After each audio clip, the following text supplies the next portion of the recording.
Thank you so much for logging in. My name is Lissy. Just to introduce myself a little bit before we get started, I'm 20 years old. I'm a senior in college. I go to Lipscomb University in Nashville, Tennessee, and I'm majoring in education there. And my parents are Rob and Amy, who started Visionary Family Ministries. And I have had the immense privilege and honor of being able to work with them over the past couple of years and just offer some encouragements for parents and for teenagers. And so, kind of what I'm hoping for tonight in the format that we're going to sort of take is for the first 20 minutes or so, I'm hoping to just share a little bit of my background with you, sort of some of my story, along with some encouragements and some scriptures that have helped me and my parents in this journey, and especially in this craziness of quarantine about how to navigate those parent teen relationships. And then the last half, I'm just going to open it up for some Q&A. And so I'd love to hear from you guys, answer as many questions as I can, and hopefully just offer some encouragement for you tonight. So some of you might be asking yourself, why is a 20-year-old doing a Zoom call for parents? And really, that story of how I even got here and sort of sharing this message with parents about their teenagers really sort of started after my senior year of high school. So after my senior year, I really felt like the Lord was calling me to take a gap year. And during that gap year, I was getting involved with Visionary Family Ministries, and really the Lord was pointing out a lot of immaturities in me that year that my parents could see in me, but that I was really legitimately blind to. And, throughout high school and in my public life, I would always have people say to me, oh, Lissy, you're so great. You're so mature. You're so wise. You're so this, and this. And my parents at home were kind of being like, okay, Lissy, you were rude to your sister yesterday. We see you being a little selfish in these areas. You need to do better on your responsibilities. And I finally got to this point of frustration where I was like, oh my goodness, mom and dad, everybody else just tells me how great I am. Why can't you guys just, hop on the bandwagon for once and agree? And it really took God convicting my own heart and realizing that, who I am at home is who I really am. That's the real me. All of my selfishness and rudeness to my family while I was in high school, that was who I really was. It wasn't the person at church or at school or with my friends. And so that really started me on this journey of, okay, how can I help teenagers live for Christ at home first in their family relationships? Because I think that our homes are the hardest places to be a Christian. And so that kind of started this journey of speaking to youth groups and doing some writing projects on, okay, what does it look like to honor our parents? What does it look like to love our siblings? What does it look like to be servant leaders in our houses? And so it was through that journey that I actually got in touch with a publishing company in Nashville called Randall House. And I was really hoping to work on a project with them to write a book for teenagers. And they came back and they said, hey, Lissy, we actually don't want you to write a book for teenagers. We want you to write a book for parents. And I kind of stopped for a second and I was like, there's no way. I was like, I'm not a parent. I'm not an expert on parenting. I wouldn't even know where to begin on how to write on this topic of helping parents connect with their teenagers. But as I was talking to my parents and thinking about it, they were like, Lissy, if God is opening up this door for you to write a book for parents, then, write the proposal and, see what happens, see what doors the Lord opens. And so through this process, I really began writing the heart of your teen by doing interviews with teenagers. And so I kind of set out to interview as many different teenagers that I could that came from all different types of family backgrounds, schooling backgrounds.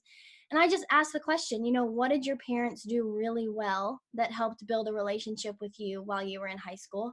And then what are some things that you wish they had done differently? And so we talked about those questions in regard to like kind of 7 different areas that tend to cause tension in the parent teen relationship. So we talked about dating, technology, spiritual matters, building relationships. And it was absolutely incredible to hear what some of these teenagers had to say. And it was actually through those interviews that I began to be really, really excited about this project and realized that this was a message that a lot of parents would really benefit hearing from a teenager's perspective on the relationship. And so The Heart of Your Teen was published last summer. And since then, I have been doing some workshops for parents.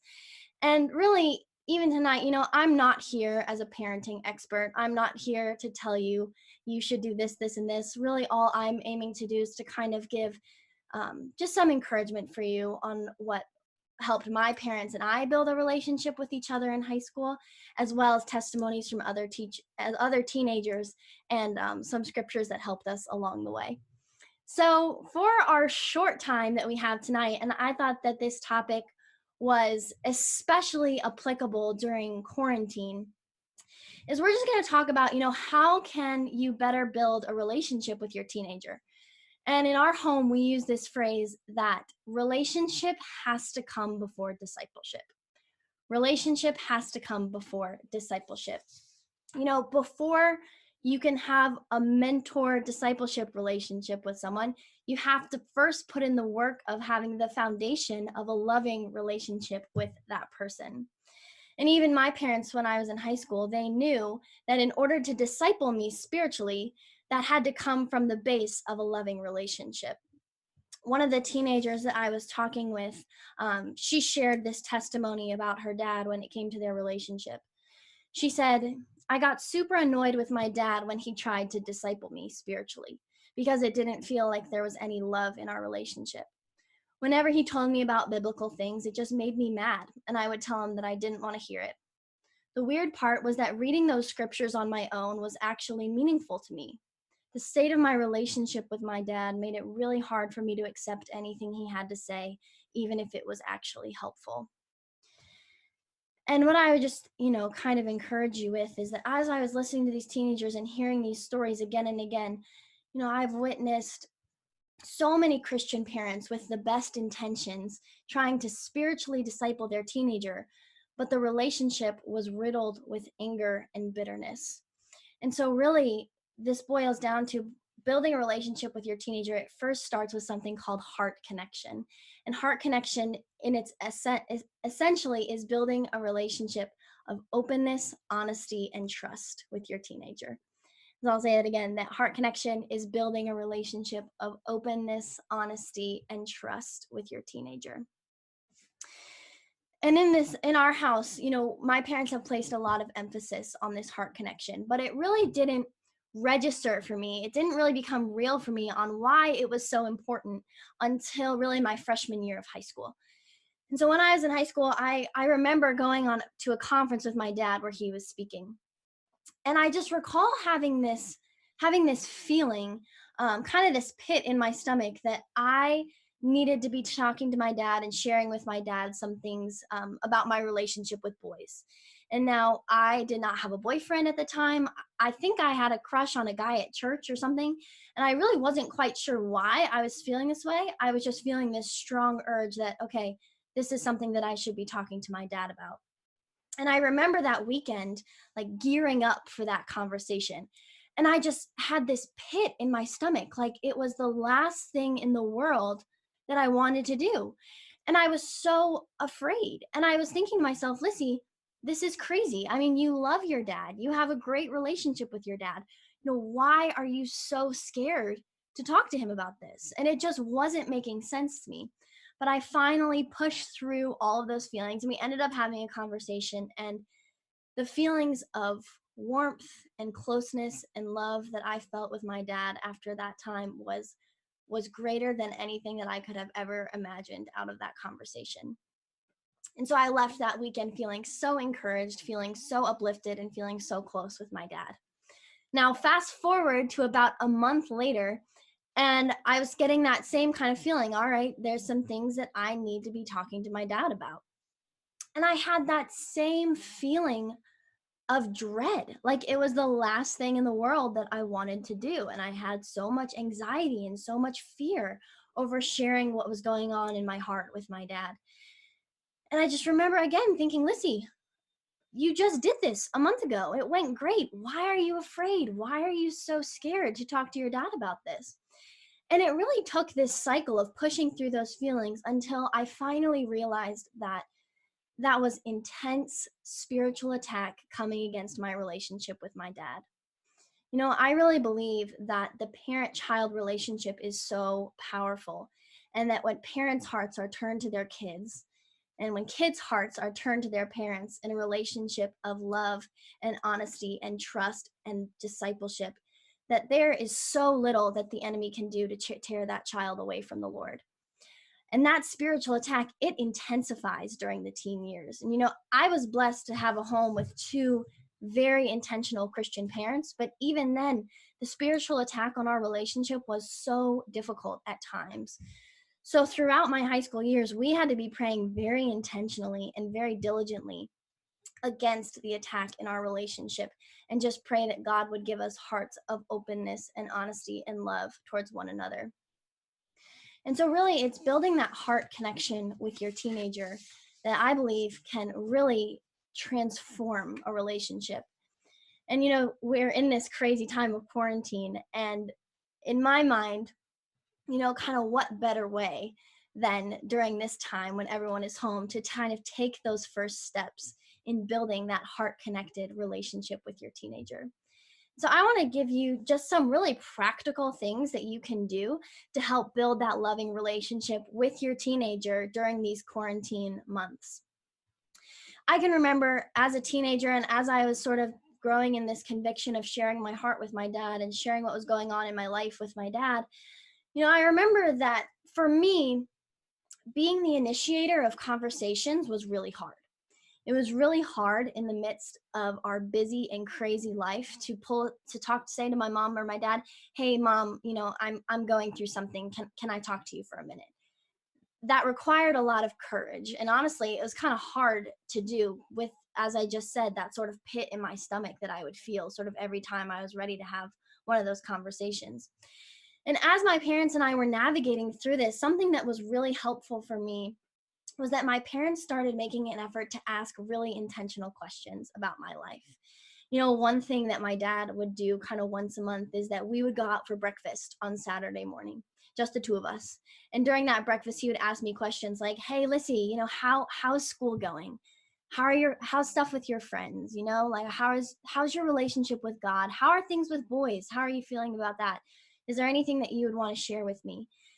And those set aside times to have those kinds of conversations just took so much pressure off of me as being the one who had to initiate that. And I think for a lot of teenagers, you may sense some resistance. Like I know even there's time for me when my parents ask me a question and I'm kind of like, I don't want to talk about that right now. Or, I don't really feel like getting into that right now. And it was always met with, no problem. That's okay. We understand. I'd love to talk to you about it later if you can. So there was never any pressure to talk about something. It was, again, very loving and very open in that process of, okay, I know my parents were just sort of gently asking me, "Hey, Lissy, we care about you. We love you. We want to know what's going on inside of your heart right now." And for a lot of teenagers, when it comes to sharing things with their parents, it's easy to share things that are really not that vulnerable to us. But when it comes to things like dating and relationships and technology and things in our heart that really may not be all that good, or may be embarrassing, or maybe there may be a lot of fear or worry surrounding those feelings of, can I tell my parents about this? One of the greatest things that my parents did for me is that if there was something that I had to share with them that I knew was going to be difficult, or something that I was embarrassed about, or something that I was ashamed of, some of their first responses would be, "Lissy, thank you so much for telling us that. Thank you so much for being honest with us." I remember my mom always telling me, "Lissy, we are the safest people in the world for you to talk to. No matter what you do, no matter what you say, no matter where you go, I want you to know that I'm committed to you and I love you." And so communicating that to your teenager, that, no matter what you do, no matter where you go, I want to be the absolute safest person for you to share your heart to. And that message is so countercultural for teenagers right now. Because as I mentioned before, that spiritual attack that's coming against them, every single word that they're hearing is, you can tell your friends about this, you can tell your youth pastor about this, you can tell your mentor about this, but don't tell your parents about this. That's not something that they need to know. And so that attack is coming and coming and coming. So any little step you can take to say, hey, I love you, I'm committed to you. You can tell me anything, and all of those things will still be true about the way that I love you. I think that every teenager needs to hear that. And, I would encourage you guys too that every step that your son or daughter takes to be honest with you is a victory for the relationship. I'll say it again. Every step that your son or daughter takes to be honest with you is a victory for the relationship. Because the fact of the matter is, they don't have to tell you anything. They could all be upset and brooding, and, they could keep that all to themselves. But if there's a moment, my dad uses this example a lot of, even during quarantine, a kid storms into the room and says, oh, I hate being home. Like, I hate all this. I hate my siblings. I hate my family. I'm so sick of it. I'm so sick of it. Rather than reacting in anger, something can be, that saying those things to a parent, that's a step of honesty. That's a window into what's going on into their heart. And so that's a great opportunity as a parent to be like, hey, tell me more about that. I'm really sorry that you're feeling frustrated. I want to hear more. Tell me more. What's going on in your heart? What are you feeling?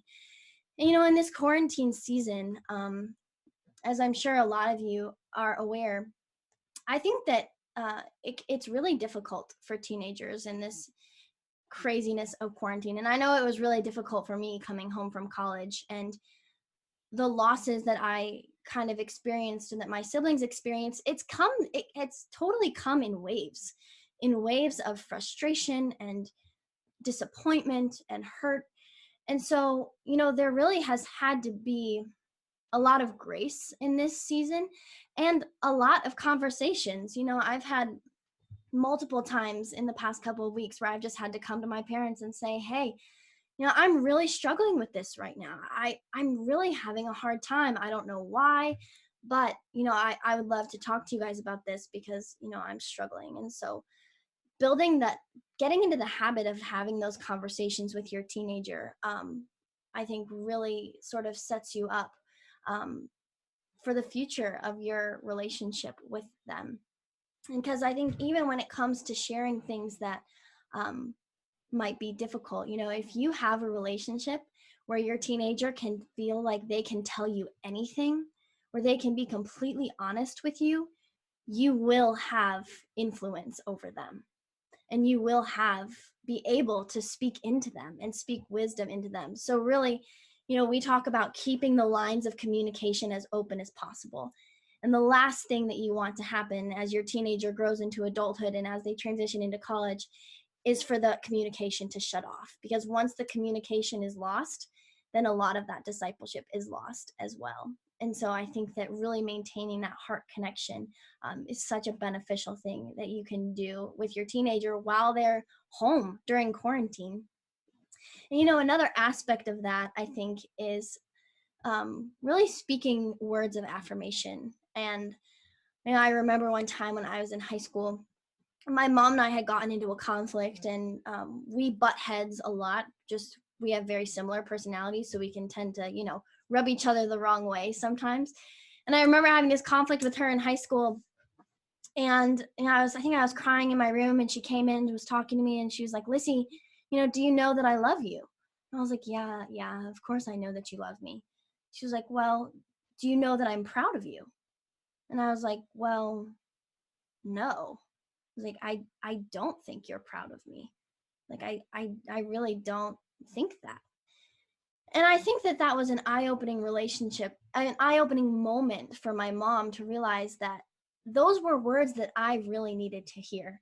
Because there was a time where, so much of our interactions were filled with kind of confrontation and conflict that I kind of I didn't believe that my mom was proud of me. And so when my parents would say things kind of after this, they sort of realized that those were really important words that I needed to hear, even as a teenager. And so saying things like, Lissy, we take joy in the fact that you're our daughter. Lissy, we are proud that you are our daughter. And I think if even you as parents imagining your parents saying that to you, I mean, it instantly softens the heart of any child to hear a parent say, we take joy in you. We love you. We are so proud of you. And I think that for parents, it can be really easy to do a better job of speaking those affirming words when kids are younger, and not as much when they're older. In the craziness of high school and everything that's going on, a lot of interactions can be a high percentage of correction and confrontation. I remember my senior year, I was so busy and I was constantly going in and out of the house. And sort of, I got to this place where it felt like every interaction I had with my parents was sort of just filled with, oh, Lissy, you need to do this, Lissy, you need to do that. And like, it would just produce a lot of frustration. And so that I think that this quarantine has given such a unique opportunity for parents to speak encouraging words to their kids and to speak words of affirmation, because even if that's not their love language, which we're going to talk about in a second, but even if that's not their specific love language, I think that those are words that every single teenager needs to hear, no matter what their age, no matter what their personality, because I don't know of a single person who wouldn't benefit from hearing that from a parent, that they're proud of them. And so kind of moving into, what speaks love to your teenager and how can you build in times of fun to sort of heighten your relationship or strengthen your relationship. That's going to look different for each one of your kids. But, my parents, I feel like, have sort of navigated this with all of us. I'm one of 7. And so I have one older brother and 5 younger siblings. And so my parents are on teenager number 5 right now. My youngest sister Millie just turned 13, so she's just entering sort of the high school years. But a lot of this times of building relationships with your teenager comes when you get to communicate your love for them in doing the things that they love. And so for me, that is my mom taking me out to Starbucks and saying, hey, Lissy, let's go get a coffee together. That speaks love to me. That says, okay, my mom wants to spend time with me. My mom wants to do something nice for me. For my 18-year-old brother, what communicates love to him is going through Steak and Shake at 10 o'clock at night to get a double cheeseburger and a milkshake. That's what communicates love to him. And so while it's different for every child, I think it's really important as parents to be able to look at each one of your kids and say, okay, what can I do that's going to communicate love to them? In quarantine, maybe it's, going through a drive-through at their favorite restaurant, or sitting down to watch their favorite movie with them, or playing a favorite board game, or, watching, a TV show that they really like. It's sort of seeking out, okay, what brings joy to my teenager? What's something fun that I could enjoy with them? And what's going to help communicate that I love them and that I want to spend time with them? And I think that this whole quarantine season has really opened up a great opportunity for that for parents. Some things that my parents have done in this past couple of weeks is we've started doing like, lots of family movie nights. We're a movie family. We're not really a board game family. So we do family movie nights, and every movie night it's someone's pick. So someone gets to pick and no one else can complain about that person's pick. That's like the ultimate family movie night rule.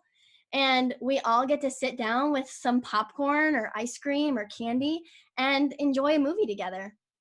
And so building in those times just to have fun, just to laugh, just to communicate love to your teenager, I think that goes such a long way. And kind of going back to that idea of heart connection, I think that if you're not in the habit of, kind of having those routine conversations with your teenager, it's probably not the best idea to walk into their room after this seminar and say to your daughter and say, hey, so what's going on in your relationship with boys? Like, is there anything you want to tell me? I'm just going to give you a heads up that you might not get the best response from that type of interaction. However, I think those small building blocks of saying, hey, how are you doing with this quarantine? Like, are you feeling sad? Are you feeling disappointed? Is there anything that I can do to make that better for you? Like, are you being like, how are things with your friends? Have you been able to talk to your friends? Um, how are you feeling at home? How is your relationship with your siblings? Just those small building blocks of conversation just to get a window into what's going on in their life, I think goes such a long way and just helps build the foundation for those other conversations to come later. And I just really want to encourage you that, you know, as a parent, God has called you to be the spiritual leader for your children. And, despite the attack, despite the struggles, because I'm sure you all know there are struggles and the teenage years are really difficult, kind of no matter what way you spin it, there are going to be challenges and there are going to be hard things. Um, but I would just encourage you that these are such special years to build a strong relationship with your teenager. And I really believe that, God can fully equip you to face all the attacks that the enemy will throw against you. And so, really, just doing those things of asking intentional questions, speaking words of affirmation, having fun with your teen, and putting in the time and effort to build the foundation of that relationship before you kind of get into the spiritual discipleship.